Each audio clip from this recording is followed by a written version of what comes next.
விளம்பரம் கொடுக்கிறார். அந்த விளம்பரத்தை பார்த்துவிட்டு ஒரு பெண்மணி சொல்கிறார், நீங்க எங்க வீட்டில் தங்கிக்கங்க, நீங்க படிக்கிற அந்த 5 வருஷமும் உங்களுக்கு சாப்பாடு ஃப்ரீ, இருக்கிறதுக்கு இடம் ஃப்ரீ, ஆனால் ஃபீஸ் கட்டுறதும் அட்மிஷன் வாங்குறதும் உங்களுடைய பொறுப்பு என்று சொன்ன உடனே அவள் இங்கிலாந்தில் இருக்கக்கூடிய அந்த மருத்துவக் கல்லூரியில் அவங்களே அப்ளை பண்ணி அவங்களே சீட்டு வாங்கி இவங்க வீட்டில் தங்கி அவங்க போய் படிக்கிறாங்க. படித்துவிட்டு 1881 இந்தியாவினுடைய முதல் பெண் மருத்துவராக பட்டம் வாங்குகிறார். அங்கெல்லாம் பிரச்சனை இனிமேதான் இருக்கு நிறைய விஷயங்கள். அவர் அந்த பட்டம் வாங்கி படிக்கின்ற காலத்திலேயே அவருக்கு அடிக்கடி தலைவலி வரும், அளவுக்கு அதிகமான காய்ச்சல், உடல் உபாதைகள், இத்தனை பிரச்சனைகளோடும் தான் அவர் அந்த மருத்துவ படிப்பை படித்தார். படித்து முடித்து விட்டு இந்தியா வந்தார். இந்தியா வந்து நான் ஒரு மருத்துவராக இருந்து அனைவருக்கும் மருத்துவம் பார்க்க விரும்புகிறேன் என்று சொல்லி ஒரு மருத்துவமனையை திறந்து ஓராண்டிலேயே அவர் உயிரிழந்து விட்டார். என்னை மிகவும் கவர்ந்த ஒரு பர்சனாலிட்டி இந்த ஆனந்த ஜோஷி. பாருங்க, ஒரு பெண்ணுடைய வில் பவர், சீத வில் பவர். கணவர் கூட வரல, ஃபாரின் போகும்போது இவங்களே தான் ஒத்தையில வந்து போயிருக்காங்க, இவங்களே தான் வந்து ஹெல்ப் கேட்டிருக்காங்க, இவங்களே தான் வந்து அங்கே இருந்து வந்து படிச்சிருக்காங்க. அங்கே இருக்கக்கூடிய அந்த உணவு தனக்கு ஒத்து வரவில்லை, அங்கே இருக்கக்கூடிய தட்பவெட்ப சூழ்நிலை ஒத்து வரவில்லை. இருந்தாலும் தான் இழந்துவிட்ட ஒரு மகன், இது போன்று இந்திய பெண்கள் தங்களுடைய குழந்தைகளை இழந்துவிடக்கூடாது என்கின்ற உயர்ந்த நோக்கத்தில் அவங்க பண்ணியிருக்காங்க. அதே மாதிரி இப்போ மாடர்ன் வேர்ல்டில் ஒரு பெண்ணு வந்து சாதிச்சிருக்காங்க. உங்களுக்கு அந்த கதை தெரியுமா என்னவென்று எனக்கு தெரியாது, ஏன்னா இது எங்கள் ஃபீல்டுக்கு ரிலேட்டடானது. இந்த அம்மா பேர் வந்து பார்த்தீங்கன்னு சொன்னால் முத்தம்மா, சிபி முத்தம்மா அப்படின்னு சொல்லிட்டு ஒரு அம்மா. இவங்க 1924 கர்நாடகாவில் பிறந்தாங்க. சென்னையில் இருக்கக்கூடிய மகளிர் கிறிஸ்தவ கல்லூரியில் வந்து படித்தாங்க. 1949 IAS எக்ஸாம் எழுதினாங்க. இந்த IAS எக்ஸாம் எழுதும்போது இவங்களுக்கு வந்து IAS தேர்வு கிடைக்கவில்லை. IAS, IPS, IFS என்று சொல்லக்கூடிய இந்தியன் ஃபாரின் சர்வீஸ், அந்த ஜாப் வந்து கிடைச்சது. இதில் ஒரு விஷயம், ஒரு சூட்சமத்தை நான் உங்களுக்கு வந்து சொல்லணும். நம்ம எல்லாரும் வந்து உயர்ந்த பதவி நினச்சிக்கிட்டு இருக்கிறது வந்து IAS தான் உயர்ந்த பதவி என்று நினைத்து கொண்டிருக்கிறோம். ஆனால் உண்மையிலேயே இந்திய அரசை பொறுத்தவரை உயர்ந்த பதவி என்பதுன்னா இந்தியன் ஃபாரின் சர்வீஸ் தான். ஏன்னா நீங்கள் ஒரு IAS ஆஃபீஸராக இருந்தீங்கன்னா மேக்சிமம் நீங்கள் ஒரு டிஸ்ட்ரிக்டோடைய கலெக்டராக இருப்பீங்க, இல்லைன்னு சொன்னால் ஒரு ஸ்டேட் லெவலில் செக்ரட்டரியாக இருப்பீங்க. நீங்கள் இந்த ஸ்டேட்டை விட்டு ரொம்ப மேக்சிமம் போனால் ஒரு கேபினெட் செக்ரட்டரியாக, பிரதமருடைய ஆலோசகராக வருவீங்க. அதோட உங்களுடைய பதவி முடிஞ்சு போயிடும். ஆனால் இந்தியன் ஃபாரின் சர்வீஸில் போகிற ஒரு ஆணோ அல்லது ஒரு பொண்ணோ அவங்க வந்து பார்த்தீங்க அப்படின்னு சொன்னால் ஒரு நாட்டினுடைய பிரதிநிதியாக, இந்த நாட்டினுடைய பிரதிநிதியாக இன்னொரு நாட்டில் போய் அவர்கள் இருந்து கொண்டு அந்த நாட்டினுடைய அத்தனை வெளியுறவு கொள்கைகளிலும் அவர்களுக்கு தலையிடுகின்ற அதிகாரம் இருக்கக்கூடியனால இன்டர்நேஷனல் ரிலேஷன்ஸை வந்து டிசைட் பண்ணுற மிகப்பெரிய ஒரு ஃபேக்டராக வந்து இந்த இந்தியன் ஃபாரின் சர்வீஸில் இருப்பாங்க. இந்த அம்மா இங்கே ட்ரைனிங் எல்லாம் முடிச்சதுக்கப்புறம் இவங்களுக்கு அப்பாயின்மெண்ட் ஆர்டர் கொடுத்தாங்க. இந்தியாவினுடைய அயல்நாட்டு தூதுவராக இவர் நெதர்லாந்து நாட்டில் நியமிக்கப்படுகிறார் என்று நெதர்லாந்து நாட்டில் போய் இவங்களுக்கு வந்து ஒரு போஸ்டிங் கிடைச்சிது. அந்த நாட்டில் போய் ஜாயின் பண்ணிட்டாங்க. இப்போ அதுக்கப்புறம் தான் பிரச்சனை ஆரம்பிக்குது. பெற்றோர்கள் சொல்கிறாங்க, நீ கண்டிப்பாக ஒரு திருமணம் செய்து கொள்ள வேண்டும் என்று. இவர்களுக்கும் ஒரு ஆசை, திருமணம் செய்து கொள்ள வேண்டும் என்று.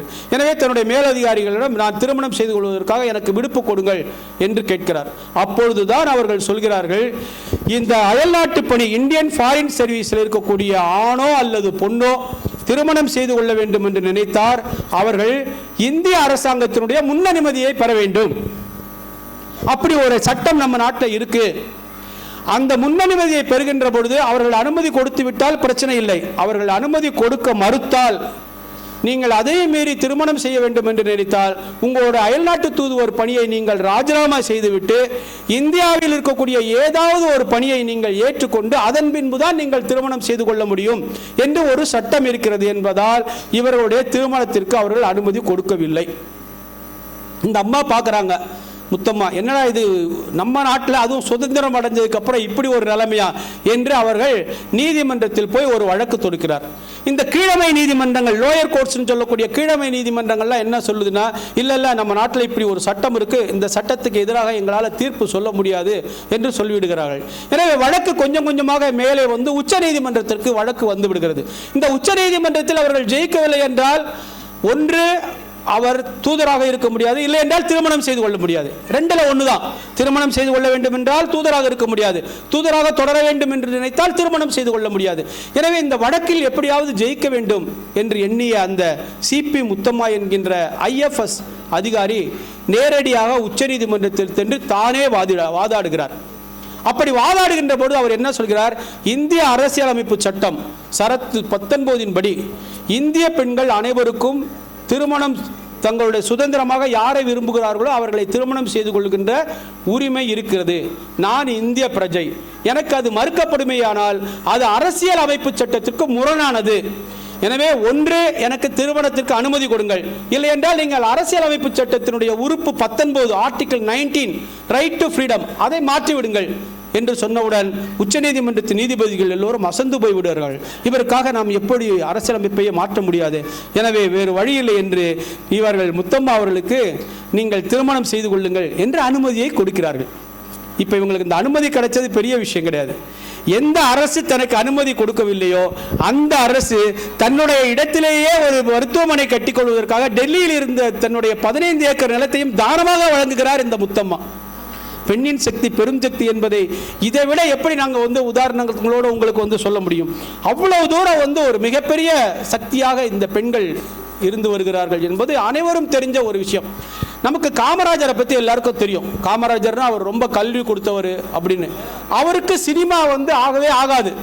சினிமான்னா அவருக்கு சுத்தமாக பிடிக்காது. அவர் எந்த ஒரு கவிஞரையும் பின்னால் சென்று பாட்டு நல்லா இருக்கு அப்படின்னு அவர் பாராட்டது கிடையாது. எந்த ஒரு திரைப்படத்தையும் போய் உட்கார்ந்து பார்த்தது கிடையாது. அந்த மாதிரி இருந்த காமராஜர் 1954 63 வரைக்கும் தமிழகத்தினுடைய முதல்வராக ஒரு பொற்கால ஆட்சியை கொடுத்தார் என்பது உங்கள் எல்லோருக்கும் நன்றாக தெரியும். இந்த காலகட்டத்தில் 1955 ஒரு திரைப்படம் வெளியே வருகிறது. அந்த திரைப்படத்தினுடைய பெயர் மக்களை பெற்ற மகராசி.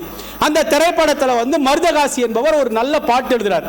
என்ன பாட்டு எழுதுறார்? அதில் ஏபி நாகராஜன் தான் அந்த படத்தை தயாரித்தவர். ஏபி நாகராஜன் வி கே ராமசாமியும் சேர்ந்து அந்த படத்தை தயாரிக்கிறாங்க. அப்போ அவங்க சொல்றாங்க, இது விவசாயிகளை பற்றிய ஒரு பாடல், எல்லா விவசாயியும் எங்க ஊரை பத்தி இதுல இருக்குன்னு சொல்லி சந்தோஷப்படணும், அப்படி ஒரு பாட்டை நீங்க எழுதுங்க அப்படின்னு மருதகாசி ரொம்ப அழகான ஒரு பாட்டை எழுதுறாரு.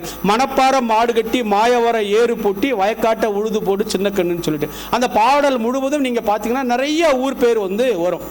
இந்த பாட்டுல நீங்க ஆரம்பத்திலேருந்து கடைசி வரைக்கும் நெல்லை அடிச்சு களத்தில் கொண்டு போய் போட்டு அதுக்கப்புறம் அதை பொள்ளாச்சி சந்தையில் போய் விற்று விருதுநகர் வியாபாரிட்டிலேருந்து பணம் வாங்குறது எல்லாமே வரும். காமராஜருக்கு இதுல எல்லாம் பெரிய ஈர்ப்பு கிடையாது. அவர் என்ன ஈர்ப்பு சொன்னா அவருடைய ஈர்ப்புக்கு காரணம் என்ன தெரியுமா? அதுல அவர் பாட்டை சொல்வார். சேர்த்த பணத்தை சிக்கனமா செலவு செய்ய பக்குவமா அம்மா கையில கொடுத்து போடு சின்ன கண்ணு. அந்த பாட்டில் வரி வரும். நீங்க பாத்தீங்கன்னா அம்மா கையில கொடுத்து போடு சின்ன கண்ணு. அவங்க 600 ஆக்குவாங்க. அதாவது நீ இங்கிலீஷ்ல சொன்னா உங்களுக்கு இன்னும் ஈஸியா புரியும். she will make 6 into 100. she will make 6 into 100. அவங்க 600 ஆக்குவாங்க சின்ன கண்ணு அப்படின்னு அசந்து போயிட்டார் காமராஜர். எப்பா உலக மக்களுக்கே சிக்கனத்தை நீ சொல்லிக் கொடுக்குறியப்பா, சேமிப்பை சொல்லிக் கொடுக்குறியப்பா, எப்பேற்பட்ட கவிஞன் நீ என்று சொல்லி புகழ்ந்த காமராஜர் தன்னோட யாரே உட்கார்ந்து சாப்பிட அனுமதிக்காதவர், அல்லது ரேஷன் சாப்பாடு நம்ம சாப்பிட்றோங்கிறதால மற்றவங்க நம்மளை குறை சொல்லக்கூடாது என்று நினைக்கக்கூடிய அவர் மருதகாசியை வர சொல்லி தன்னுடைய வீட்டுக்கே அழைத்து போய் அவருக்கு சாப்பாடு போட்டு அவரோட உட்கார்ந்து சாப்பிட்டு, எப்பா கவிஞன் தான், நீ தான்ப்பா கவிஞன், பெண்களுடைய மகத்துவத்தை எவ்வளவு அழகா சொல்லியிருக்க, சேர்த்த பணத்தை சிக்கனமா செலவு செய்ய பக்குவமா அம்மா கையில கொடுத்து போடுன்னு சொல்லியிருக்க பத்தியா, எப்பா எனக்கு பிடித்த திரைப்பட பாடல் இந்த உலகத்தில் இதுதான்ப்பா என்று சொல்லி அவர் பாராட்டி இருக்கிறார் என்றால் பெண்களுடைய சக்தி எவ்வளவு பெரிய பெரும் சக்தி என்பதை நாம உணர்ந்து கொள்ளலாம். நம்ம தமிழ்நாட்டில் இன்னைக்கு இருக்கிற நிலைமைக்கு அவங்களோட ஒரு ஸ்டாட்டிஸ்டிக்ஸ் சொல்றாங்க. அதாவது 2022 நிலவரப்படி 31,512 தொழிற்சாலைகள் இருப்பதாக சொல்கிறார்கள். இந்த தொழிற்சாலைகளில் 36.2% பெண்கள் வேலை செய்வதாக சொல்கிறார்கள். ஆனால் இது எல்லாமே பார்த்தீங்கன்னா ஆர்கனைஸ்டு எம்ப்ளாய்மெண்ட். இது எல்லாமே ஆர்கனைஸ்டு எம்ப்ளாய்மெண்ட். ஆனால் இது இல்லாமல் இன்னொன்று இருக்கு, அன்ஆர்கனைஸ்டு எம்ப்ளாய்மெண்ட். அதை நினைச்சு பாருங்க. ரோட்டோரத்தில் இட்லி கடை போட்டிருக்கிற பெண்கள் எத்தனை பேர், தான் விதவையான பின்பும் தன்னுடைய குழந்தையை படிக்க வைப்பதற்காக, தன்னுடைய மகளின் திருமண செலவிற்காக கொஞ்சம் கொஞ்சமாக சேர்த்து வைத்து அந்த தன்னுடைய பெண் குழந்தையை கட்டி கொடுத்ததோடு மட்டுமல்லாமல் அவருடைய மருத்துவ செலவையும் பார்த்து அவருடைய குழந்தைகளையும் படிக்க வைத்து அவர்கள் இருப்பதற்கு ஒரு இடத்தையும் வாங்கி அதிலே ஒரு வீட்டையும் கட்டி, ஒரு பெண் தன்னுடைய கணவனை இழந்த பின்பும் கொடிகட்டி பறக்கிறாள். தன்னால் தனித்து வாழ்ந்து இந்த உலகத்தில் சாதிக்க